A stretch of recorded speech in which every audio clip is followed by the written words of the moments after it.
At a glittering gala, her sister-in-law leaned across the table and sneered, "Some people just don't belong in rooms like this." No one knew that less than 48 hours later, the entire room would be on its feet applauding her as the youngest honorary PhD in MIT's history. It's a story of humiliation turned into triumph. What would you have done in her place? Share your thoughts below. Some words aren't meant to be forgotten. They cling to you like a scar you never asked for. I didn't know tonight would be the night my patience snapped. The sapphire pendant at my neck catches the chandelier's light, my late mother's gift when I got into MIT. She once told me, "Don't let anyone tell you you're less than you are." I didn't realize how much I'd need that reminder tonight. The Grand Willow's ballroom glitters with gold-rimmed china crystal chandeliers and polite conversation. It smells faintly of wine and roasted lamb. My in-laws sit near the center, surrounded by business acquaintances and relatives who size me up with quiet curiosity. I take a step toward the table, but Melissa's voice slices through the clinking of glasses. "Oh, look, the Donovan family's tech potato. Still thinking AI is gonna save the world?" Laughter rolls down the line of guests. Someone murmurs, "Bless her heart," as if I'm a clueless child. I try to join a nearby discussion about Boston's biotech boom, but Melissa leans in, feigning sweetness. "Claire, didn't you once confuse a biopsy slide with a food sample?" Tell them that story, heads turn. Eyebrows lift. I force a thin smile and sip my water. She doesn't stop. "Remember last year's dinner? Our little scientist couldn't even open a bottle of wine, but she's gonna cure cancer with robots." Even my mother-in-law chuckles, shaking her head. Dessert arrives, and I let myself believe the moments passed until Melissa taps her phone. The big display screen meant for the evening's slideshow flashes with a photo of me mid-laugh on my birthday martini in hand. "Look at this gem, our brilliant researcher," she announces. Scattered claps follow, laced with irony. Then in a voice that feels almost casual, she delivers the line that stops the air. "Guess it runs in the family. Your mom was a dreamer too, and what did that ever get her?" The laughter dies. My chest tightens. My mother never saw my work matter. She died of cancer before my first clinical trial. I keep my expression neutral, but inside something twists hard. Conversations resume flowing around me as if I've turned invisible. Even my husband is deep in conversation with his uncle, oblivious to my clenched hands under the tablecloth.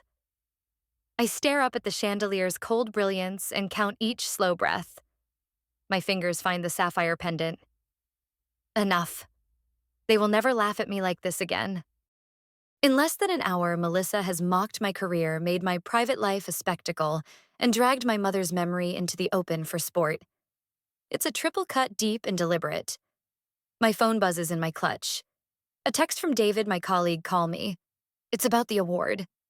Big news. I glance at Melissa, still smirking across the table, and feel the first spark of something sharp and dangerous in my chest.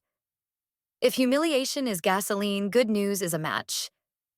I just had to wait for the right moment to strike. The night air outside the Grand Willow is sharp enough to bite. I step onto the sidewalk, clutch still in my lap like it's something alive. The ballroom's hum fades behind me, replaced by the low hiss of passing traffic and the smell of exhaust mixed with sea salt from the harbor. I pull out my phone and hit call.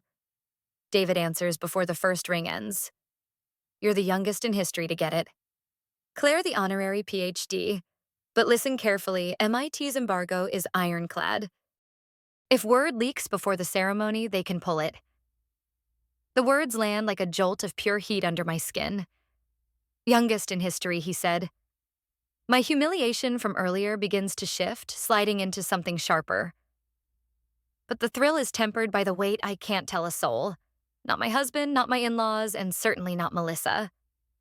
"They've sent the official invite to Lee," David continues. "The board wants it locked down. No social media, no casual mentions, no loose talk. If you or I slip, it's gone. And I'll lose more than my credibility for telling you early." I pace along the curb, the pendant cool against my throat. Understood. Not a word I say. The idea of holding something this explosive and not using it not yet makes my palms itch. The next morning, the lab feels like the opposite of the Grand Willow. All clean lines, soft hums, and the faint scent of antiseptic under the smell of coffee brewing in the break area. This is my territory. I swap my coat for a lab jacket and head to my desk where David's already waiting with 2 cups of coffee. Still processing, he asks, handing me one. I'm compartmentalizing, I say, taking a sip. The heat slides down, grounding me. He leans against the counter. There's something else you should know. Melissa. She didn't just borrow ideas in business school. She used raw data from a cancer trial without clearance. I was there. It was hushed up, but it could have ruined the PI's career. I stop mid-sip, and no one reported it. He shrugs. Family name. Money. You know how that works. Another thread to pull. Not now, but when the moment comes, this could be more dangerous than any insult she's thrown at me. Dr. Lee appears in the doorway holding a thick cream envelope. Congratulations, Claire. His voice is quiet but carries its own authority. He steps closer and hands me the envelope sealed with the MIT crest. Inside is the official invitation, my name in embossed letters, the ceremony date, the words, Honorary Doctor of Science. Hold your head high on that stage, he says. Let them see the work before they see you. I nod, slipping the envelope into my drawer like it's a live wire. David and I spend the next hour setting ground rules, no leaks, no hints, not even a change in my usual schedule. We'll let it detonate exactly when the MC calls your name, he says. Agreed, I answer. My mind is already drawing battle lines in invisible ink. We're almost done with the day's agenda when David pauses at the doorway. Oh, and Melissa. She's on the guest list for the MIT Gala. Front row. A slow smile spreads across my face. To win their game, I had to let them think I'd already lost. The Sloan networking hall glows amber under low lights, live jazz threading through the hum of conversation. I step inside, fingers brushing the sapphire at my throat. Cordial smiles mask the competition in every glance. Melissa holds court by the bar, radiant and confident. A whisper passes through the room, an honorary award for a senior MIT professor. She catches my eye, her grin full of certainty. I keep to the edge, letting the rumor do its work. Soon, she draws a small group, the press badge of a blogger gleaming among them. Remember when Claire crashed that corporate Zoom, she says. She was debugging code and landed in a shareholder meeting. Laughter sparks. The blogger's phone lifts. I don't defend myself. Instead, I tilt my head. Did you ever publish that strategic case study from your MBA? The one using oncology trial data. Her smile freezes for a heartbeat. So many case studies. She says lightly, strong conclusions need clean inputs. I reply, then add, you've always had a talent for making an impression, Melissa.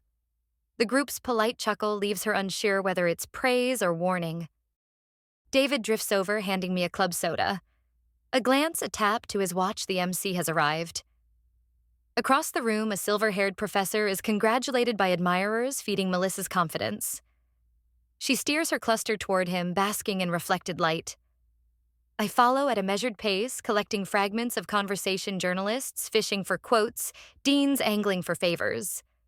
Melissa greets the professor warmly, loud enough for nearby ears.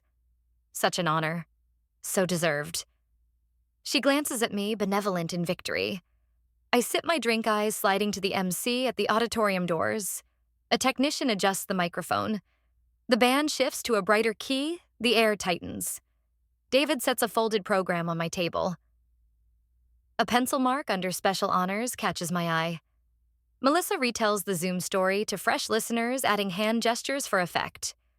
My pendant catches the light, throwing a brief shard of blue across a glass. A professor approaches me. We've heard good things from the clinical side. Any publications coming soon, I say. But I'm not at liberty to share details. The embargo hums like an electric wire between my teeth. Melissa links arms with an influential donor heading toward the main hall. Her stride lengthens. Her certainty glows. She glances back, once sure of her place in this story. Ladies and gentlemen, please make your way into the auditorium for our special honors presentation. My pulse steadies. The match is in my hand now. They thought I came here to celebrate. I came to end the game. The backstage lounge hums with movement. Stage crew in black headsets dart between racks of cables. Makeup artists, smooth last-minute shine from foreheads, and the faint scent of hairspray hangs in the air. I step inside Melissa's grin from the networking reception, still flickering at the edge of my mind. David is already here scanning a clipboard. He looks up, his eyes narrowing just slightly, our wordless acknowledgement of the moment. "Front row," he murmurs, tilting his head toward the seating chart on the wall. My name sits directly opposite Melissa's. Same row, same camera line. Every close-up will catch us both. "Perfect," I say quietly. In the corner, Melissa holds court with two men in tuxedos, her voice bright and easy. She touches an elbow here, leans in to laugh there. Every gesture is designed for the watching crowd. She hasn't seen the seat chart yet. I find a chair near the curtain and open my clutch. Inside, my MIT lab badge gleams under the fluorescence, its magnetic strip still faintly scuffed from years of swiping through secure doors. I slip it beside my speech cards so the edge will peek out when I reach for them. My small notebook, the one with trial notes and equations in my handwriting, joins it. If a camera sweeps the row, the image will be simple but undeniable. Flipping to the last page of my speech, I uncap a pen. My handwriting stays steady as I add the line that's been waiting since last night. Integrity isn't just what you build, it's where you get your foundation. To anyone else, it's an earnest sentiment. To Melissa, it will be a blade. She'll hear the whisper of data she took without permission, the scandal buried under family influence. The MC enters from stage left, script in hand.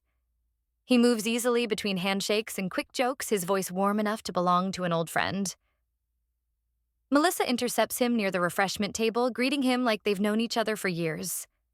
She's relaxed, radiant, confident, every inch the favored guest.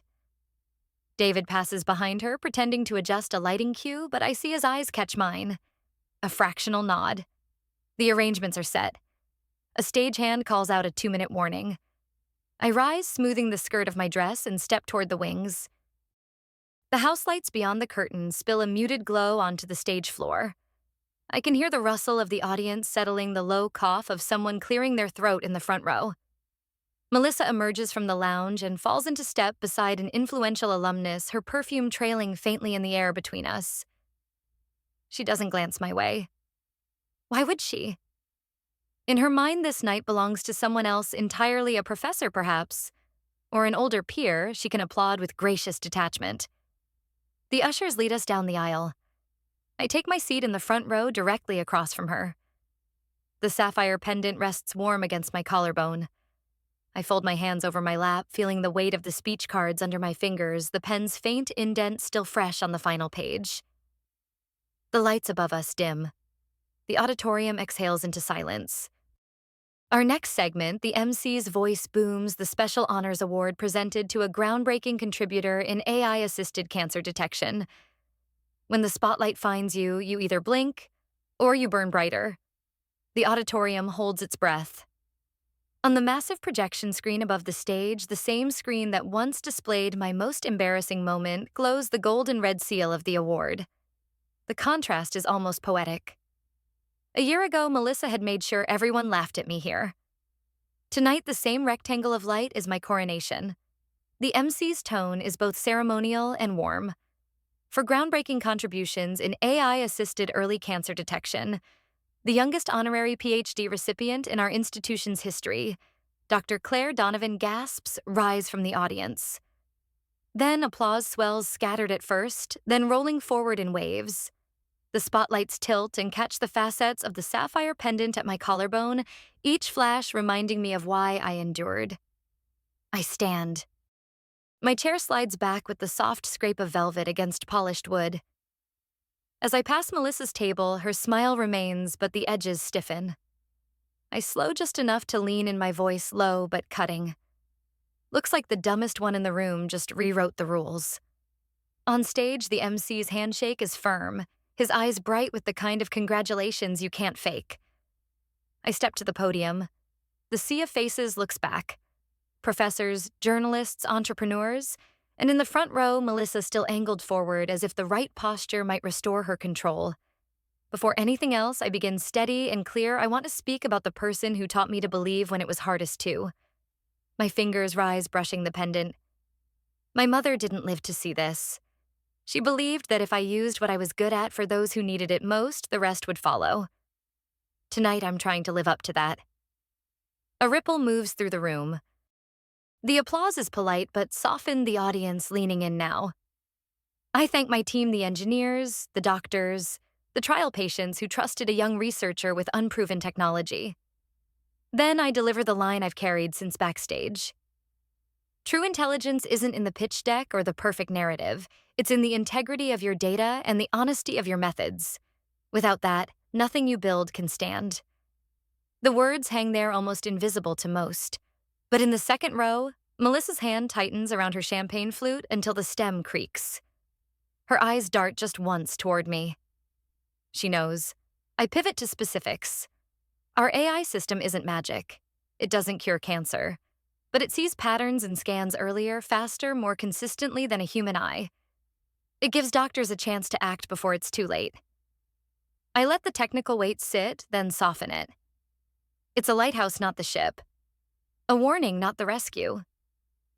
But sometimes the warning is the rescue. Faces in the crowd shift, some with recognition, some with pride. Cameras click their lenses, catching the MIT lab badge peeking from my clutch, the worn lab notebook tucked beside it. Symbols of years in the field, not months in a conference room. I close with a final thank you to my mentors and peers. I stand here because of all of you who believed not in the image of success, but in the work itself. My palm rests briefly on the podium, grounding me before I step back. The applause this time is thunderous. I shake the MC's hand again, and as I turn to leave, the camera lights flare. The pendant is warm against my skin, and I can almost hear my mother's voice again telling me not to let anyone decide my worth. In the front row, Melissa is motionless, the champagne untouched in her hand. A journalist leans toward her, microphone down. You know her personally, right? What's she like? Her mouth opens, and nothing comes out. When the music stops, you see who's still standing. The city is quieter on Sunday mornings, even in Boston. Light seeps through my apartment blinds and thin gold lines cutting across the living room floor. I'm still in my robe, hair damp from the shower, when I see it. The folded Boston Globe slipped under my door. I pull it inside, the scent of newsprint and fresh ink mixing with my coffee. Front page, top fold. Youngest honorary PhD makes history in AI medical research.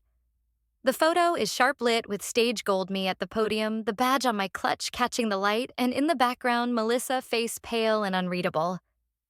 The editor couldn't have chosen better if they'd tried. I let my eyes trace the headline again. There's no mention of family, no embellishment about personal drama, just the work. And yet the image says what the words do not. My phone vibrates. A family group chat notification. I swipe it open. For the first time in months, Melissa's name is absent from the conversation. Photos of last night's gala fill the thread, most of them pulled from online articles. Then a short message from my mother-in-law. Proud of you. Just that. No qualifiers. No backhanded remarks. At 9:30, I meet David at a cafe 2 blocks from the Globe's newsroom.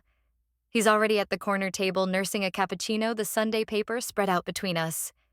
He doesn't bother with pleasantries. To keeping your cool when the world thinks you're done, he says, raising his cup. I clink mine against his, the porcelain tapping like a quiet agreement. It's not revenge if it's just the truth finally catching up. He grins. Still, it's satisfying when it does. We talk about the gala, about the MC's expression when the room erupted, about the moment Melissa's smile froze like a photograph. But we don't linger there. Instead, David leans in, lowering his voice. I've been thinking. That integrity line, half the professors caught it. They just don't know what it means yet. That's fine, I reply. The one person who needed to understand it already does. After he leaves, I sit for a while, letting the warmth of the coffee seep into my hands. Outside, the street is waking up dog walkers, a food truck setting up for brunch, the rumble of a passing bus. My phone buzzes again. Email, Subject line International Research Consortium Advisory Invitation. I open it, scanning quickly. They want me on the advisory board for a global AI and medicine initiative. London in March, Geneva in July. My fingers hover over the keyboard before I close the laptop. Not now. Back home, I pause by the hallway mirror. The sapphire pendant rests at the base of my throat, a quiet constant through the noise and the silences alike. I meet my own gaze steadier, now sharper. Melissa's chapter in my story is closed, but the book isn't finished. This isn't the end.